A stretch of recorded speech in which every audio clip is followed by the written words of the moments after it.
This is Spare Time Repair, and this is a Pioneer CLD-D406 LaserDisc player. Oh, and don't worry, it does play CDs as well. I've had a few comments recently suggesting that I take a look at a LaserDisc player, and it reminded me that when I was a kid in the 80s I used to dream of owning one. Well, better late than never, but of course there are several good reasons why the format died. Chief among them is the fact that you can only store a maximum of 60 minutes of video per side, so every film requires at least one visit to the machine to flip the disc over. This 1997 model at least partially overcomes that problem by having a reversible pickup that can play both sides of the same disc. At the moment though, it won't play anything because as soon as it's powered on, it groans for a bit before opening the dedicated CD tray and displaying a U1 error. I've already purchased a few titles, so I'm banking on it being a simple fix. But even if it is, it's also going to need a thorough clean to remove the thick layer of dust from the trays. Well, I'm not anticipating any transit damage for this. It arrived in a huge box padded with what looked like the contents of the seller's kitchen waste bin. Of course, I'd rather that than no padding at all. I am still excited about the idea of watching LaserDiscs. Maybe that's a novelty that will soon wear off.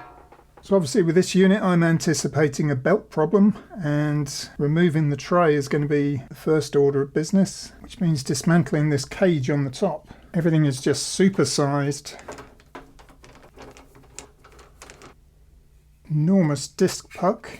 The holes in LaserDiscs are quite large, but given that it plays CDs as well, I'm not sure how that works. I guess just this center portion grips that disc. I'm not sure if I need to remove these rails, but I'm going to. This thing's so big it's hard to actually get it in the video frame. They're not handed, those rails, they're both exactly the same. It doesn't seem like I can force the tray out, so maybe I need to remove the front panel. Well, there's not actually any screws in the bottom for it. I wonder if I can force it out by turning it on and then pressing on it when I press eject.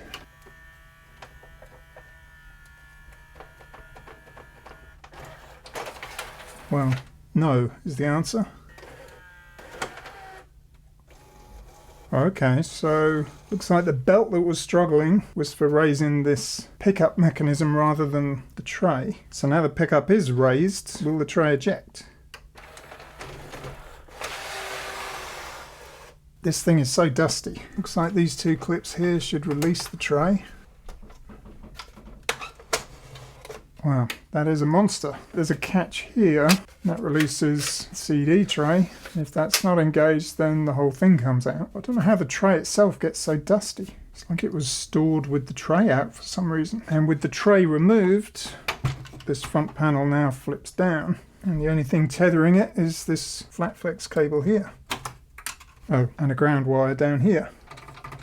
And here's that transport that at the end of side one will go on this rail all the way around, flip over, and then face downwards for side two. Well, the only belt I can initially see is this one, and that seems pretty good. And yeah, it's not even misshapen really. And this black part at the back I assumed was something to do with the power transformer, but it's not, because the flip over mechanism is so big that it projects beyond the back of the player. So they obviously use this method rather than extending the whole thing. It would be nice to remove this top plate here if I can, because given how much dust there is in this player, it's a fair bet that that lens needs a good clean.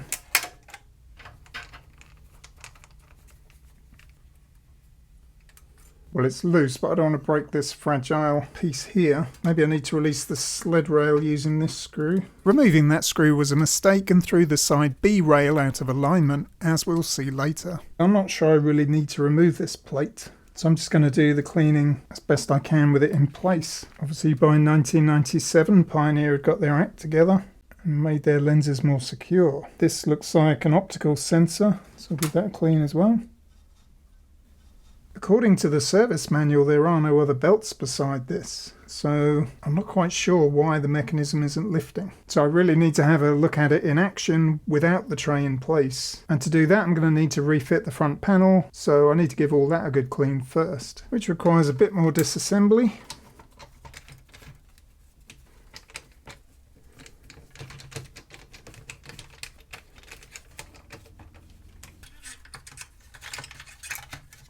There's the VFD in detail. Well, I have my doubts that this has been cleaned at all since 1997, so it's long overdue. It still has quite a lot of scratches if you look closely, but it's come up okay. So I'm going to start reassembling.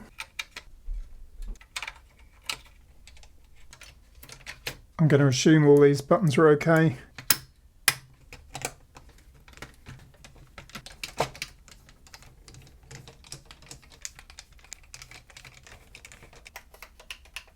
Those all feel good, and there's just a lot of general gunk to get rid of, which probably wouldn't have harmed its performance, but makes me feel better. Plug this back in.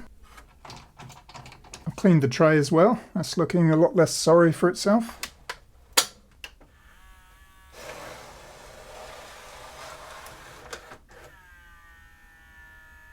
And surely it's not all down to that one belt. Actually it is. I was turning it manually then and the mechanism started to lift. And this tray needs new lubrication as well. So despite looking in good shape, that belt obviously isn't doing the job. But given that it's doing so much work, I don't think the replacement belts I usually use are going to cut it. So hopefully I've got a used belt of decent quality that might be a good substitute. It's actually probably more the fact that it's lost its grip than anything else. This one looks like a good option. It's just a little bit smaller, but it's much more grippy. It's going to clean this pulley in case there's any grease on it. Well, I actually washed this tray as it was, but I should have removed these rails first. That's just good old-fashioned laziness. There's actually less to lubricate in here than I expected. I suppose the grease really needs to go on this top side. Just using my normal synthetic grease. I've just eased off the front panel again because I want to release this roller here. I know I tried cleaning it in situ earlier, but it's always best to remove it properly. I'm just going to glob some more grease in here. Only really needs it on the ends. Yeah, it's smoother. Well, I'm going to refit the rails and the clamp. Well, I'm going to try it with a CD first. And for 1997, I'm going to go with some Supergrass.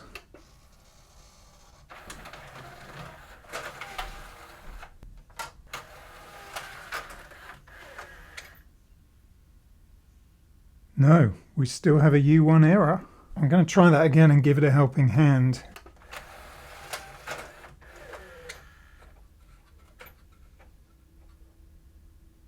Well, it's still not spinning up. Maybe that disc clamp's not on properly? But when the CD's in position and it's clamped, it's really hard to turn. I can barely move it. Well, this clamp doesn't feel smooth at all. And when I remove this, I no longer get the U1 error. If I press in this, it should swivel round.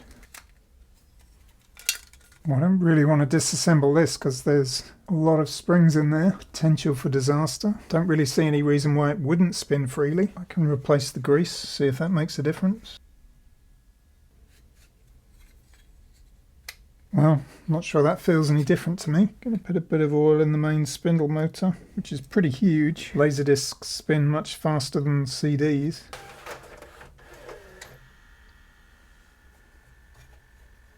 And now we're back to the U1 error. Well, I've removed the disc puck from its holder and it sits on there and spins nicely. If I put the cage back on, it still spins nicely. But when it's in here, it doesn't seem to. That is now not smooth at all. Maybe this frame has got bent? It's certainly not sitting quite level.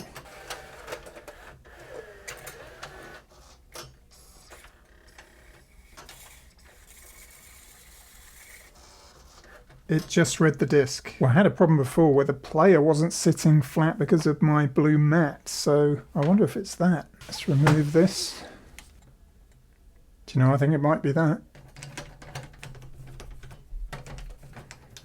Yeah, it's now spinning freely.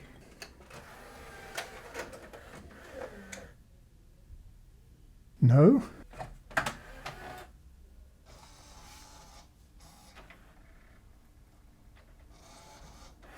Okay, it's definitely a belt issue. I wound it on by hand and then it worked. Okay, well, that's good news. I can't believe I just didn't have it sitting level. Well, it may still be a lubrication problem because the mechanism is raising 95% of the way and just not quite going the extra millimetre. But the motor isn't whining at that point, so it's probably not the belt. It's probably just there's not enough lubrication for it to slide up. So I'm going to remove the tray once more. Well, by removing 2 screws down here and 2 screws back here and loosening the front panel again, this whole mechanism is now loose. So if I disconnect these flat flex cables, I can hopefully pull it out. Well, that one just goes straight underneath. I don't think it's anything to do with it.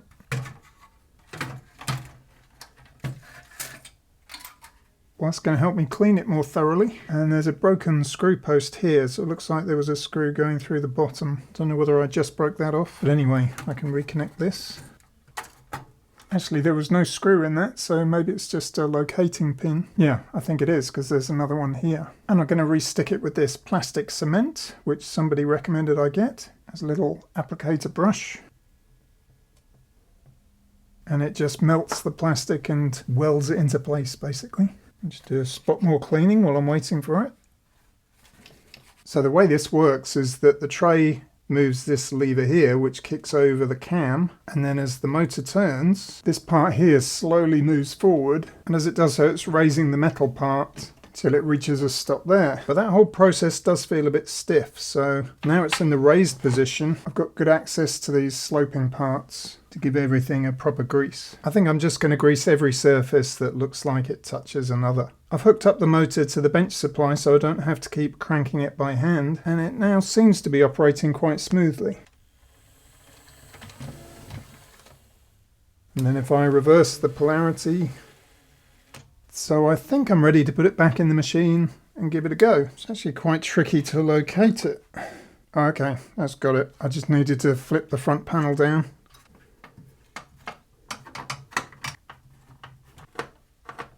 I can reconnect these flat flex cables and this little cable here.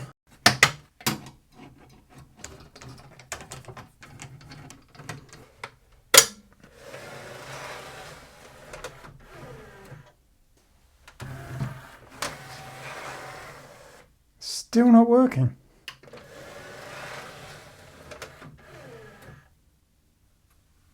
It's just not going far enough. Well, without the tray in place, it seems to work fine.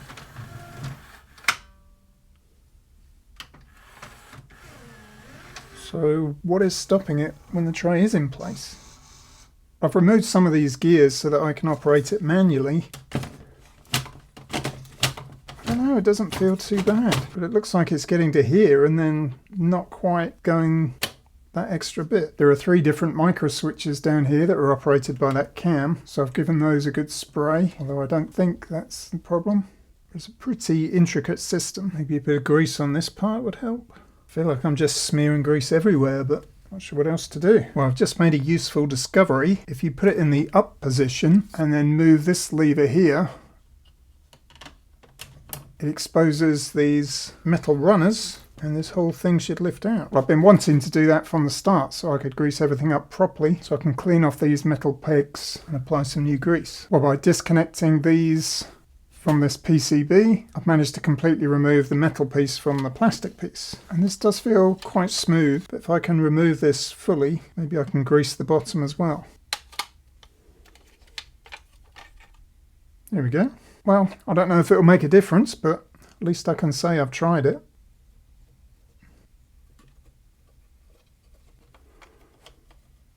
And to reinsert, it just goes on in this position. So this hook is at the back, and then just click it forward. I've applied some new grease to all the brass feet. So with those dropped into place, I'll just click it forward. Well, I don't know if that's an improvement. I think it's as good as I can get it. Then this goes back on here.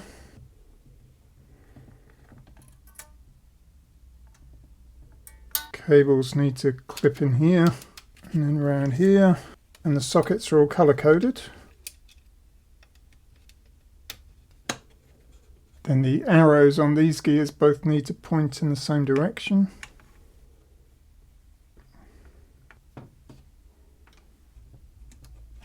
I think that's right, and then this spring hooks over there.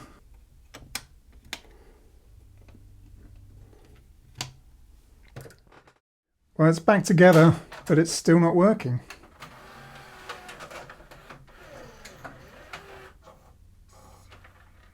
Oh, well, it did that time. I tried it just now and it didn't.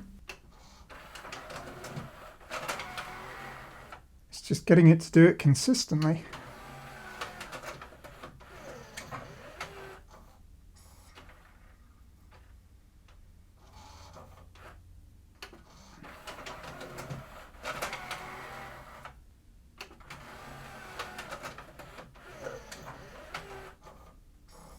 Okay, well, 3 times in a row, that's encouraging, but will it do it with a LaserDisc?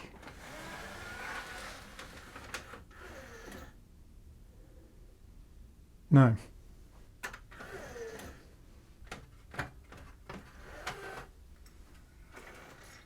See, it will play when you give it encouragement. Well, I think I've resolved it by putting a smaller belt on this pulley first, just to give it a bit more grip, and then putting the larger belt around both of them. And now finally it should load the disc properly.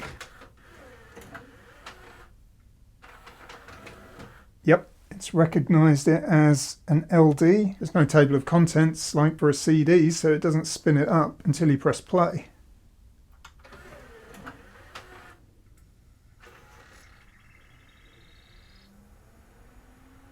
And when hooked up to this tiny monitor, we can see it does play back. Well, sadly, the reverse mechanism isn't working properly. If I press side B, that laser mechanism flips over, but I just get a jittering image and it won't go forward. But flip it back to side A.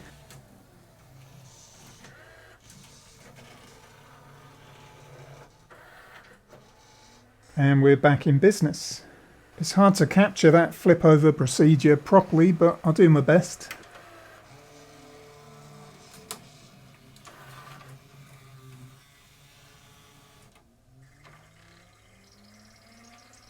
Then back to side A.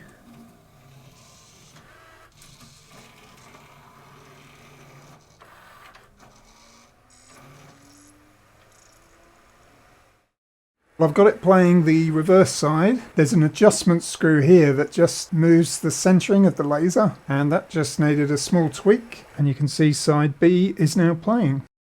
Okay, let's do a full demo showing the A to B flip over.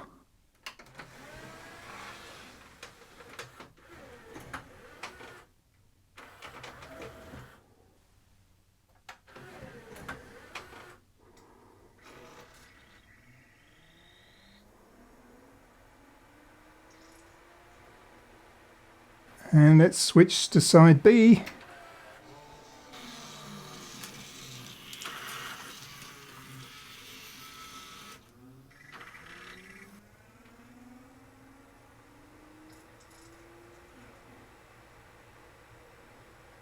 Perfect.